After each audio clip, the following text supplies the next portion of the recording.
Skunk from Desire. Na na na na na na na na na na na. Na na na na na na na na na na na. And skunk and skunk. Bonjour à toutes et à tous, j'espère que vous allez bien, très bien, c'est Nasvap pour une nouvelle vidéo. Et là, nous allons voir ensemble la Cut Skunk de chez Desire Design, qui est une box bottom feeder électro qui accueille des 21700 mais aussi des 18650. Donc tout d'abord un grand merci à Desire Design de me l'avoir envoyé pour pouvoir vous la présenter et en faire le test parce que c'est une agréable surprise franchement. Desire Design, ils sont déjà connus pour avoir fait le Mad Dog, un mode mecha et d'autres matériels. Donc mettez un pouce bleu et abonnez-vous si vous voulez voir l'unboxing, tous les détails et voir comment ça marche. Merci. Voilà la Cut Skunk mode de chez Desire, avec à l'arrière un scratch d'authentification et quelques détails sur les produits. Donc elle va jusqu'à 108 watts, minimum résistance 0,08. Donc on va l'ouvrir.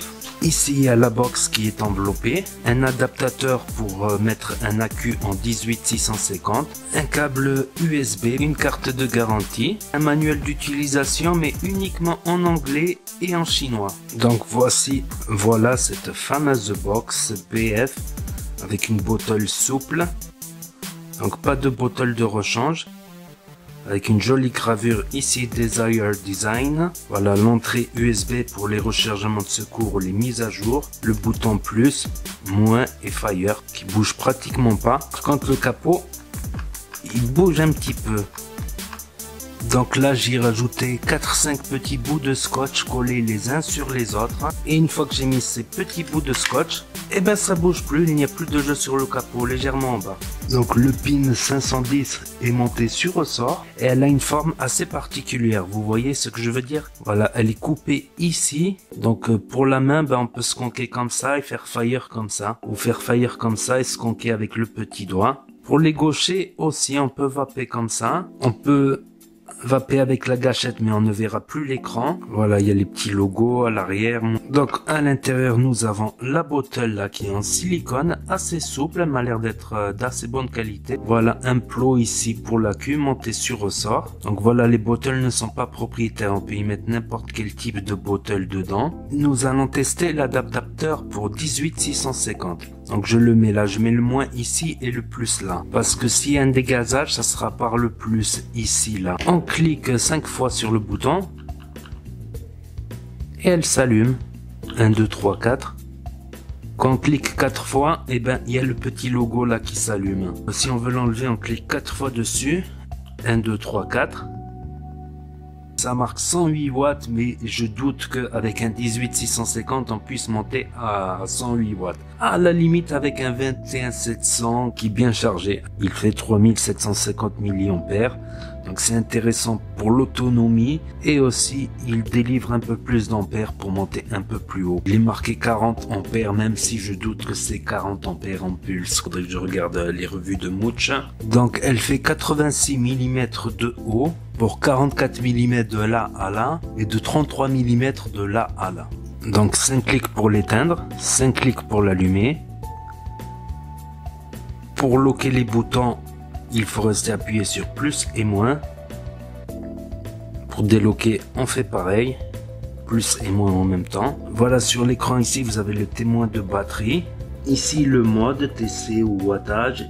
Ici la température, ici les ampères, ici le coil, ici le wattage. Et en wattage variable, nous avons les volts ici et le wattage là. Voilà, plus ou moins pour régler les watts.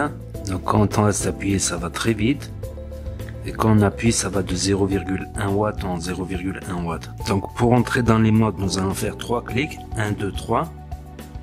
Donc là, ça va clignoter. Et avec le plus et le moins, là, on passe en TC nickel, TC titane, TC SS, TCR M1, PMG, ça doit être une courbe. Et le wattage variable. Et Fire pour confirmer. En contrôle de température, voilà. On appuie sur Fire pour confirmer. Là, on peut régler les degrés, les Fahrenheit. Quand on va au bout et qu'on re-appuie, on passe au degré Celsius. Cliquez 3 fois, 1, 2, 3. Et ensuite sur moins. Et encore moins. Là on passe en ampères. Voilà, si on veut régler les watts, on appuie là sur plus. Et on peut régler les watts à sa convenance. Et après on appuie sur Fire pour confirmer. Quand on émet une résistance et qu'on s'appuie sur Fire et plus, voilà, il nous indique le coil. Quand on reste appuyé sur Fire et moins, voilà, il marque Hold Seconds. Donc voilà, c'est une box électro équipée des principales sécurités quand les tensions trop hautes, quand les hautes températures, etc. etc. Donc voilà, pour le remplissage de la bottle, suffit de dévisser ici. Là, on voit que le tuyau va un peu trop profond, on peut le relever un petit peu. Voilà, pour qu'il touche à peu près le fond. Et nous pourrons procéder au remplissage.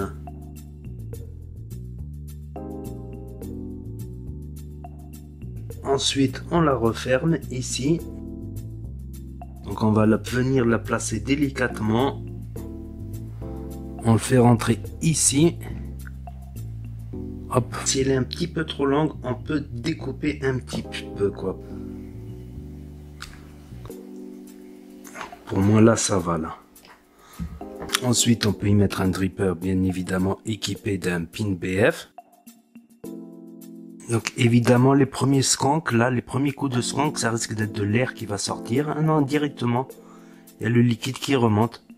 On appuie, hop, le liquide, il remonte. C'est magique. C'est le top. Autre chose, vous voyez quand là, j'ai mis le logo. Si je l'enlève, 1, 2, 3, 4... Hop, j'ai enlevé le logo, mais quand on appuie, ça va s'allumer quand même. Et une très bonne luminosité, même voilà, dans le sombre. Donc la voici, la voilà, toute pré-montée avec du jus à l'intérieur, un AQ21 700 et ça marche bien, très bien.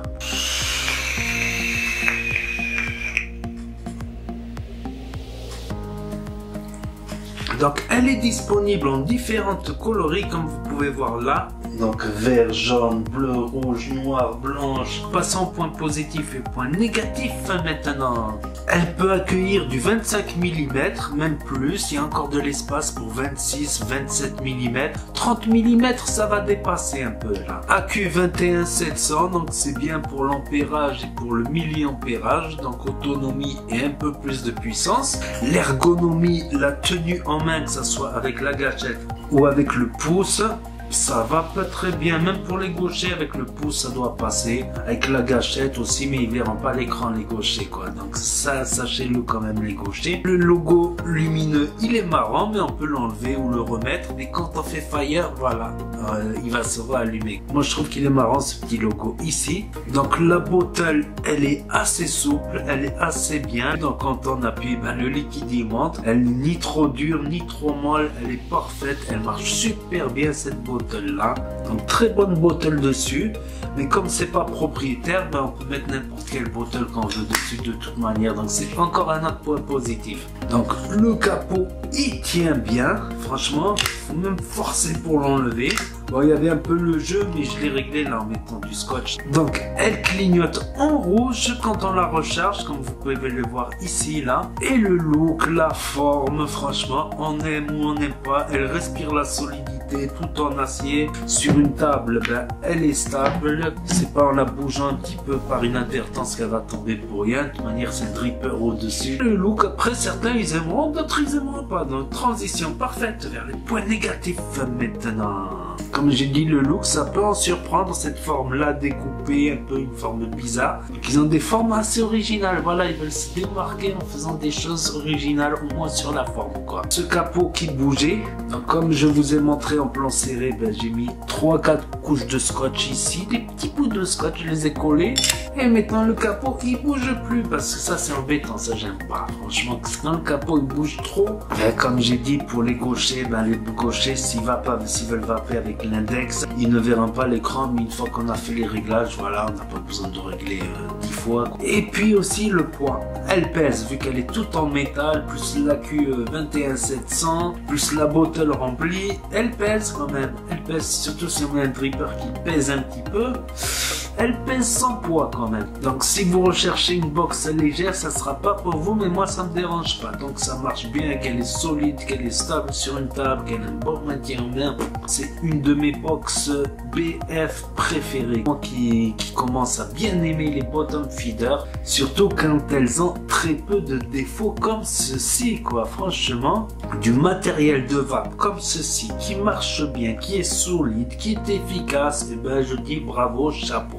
Donc n'hésitez pas à vous abonner si vous voulez suivre mes prochaines vidéos, à mettre un pouce bleu, c'est important et ça porte bonheur évidemment. Commentez, j'y répondrai, cliquez sur la petite cloche si vous voulez les notifications. Et je vous dis à très bientôt les amis les potos pour de nouvelles vidéos, revues et tutos. C'était NasVape pour vous servir hein. Et vous savez très bien que si le liquide remonte, et ben la cigarette trépasse et ça vape bien.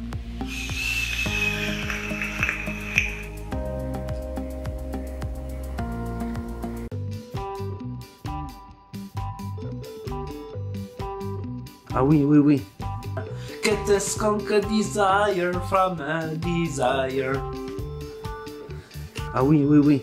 Et nous allons y mettre l'adaptateur. Et ensuite, non, 3 fois. 1, 2, 3, 4. Donc voilà, sur l'écran ici, vous avez le... Quand on y met une résistance et qu'on reste s'appuyer sur Fire et plus.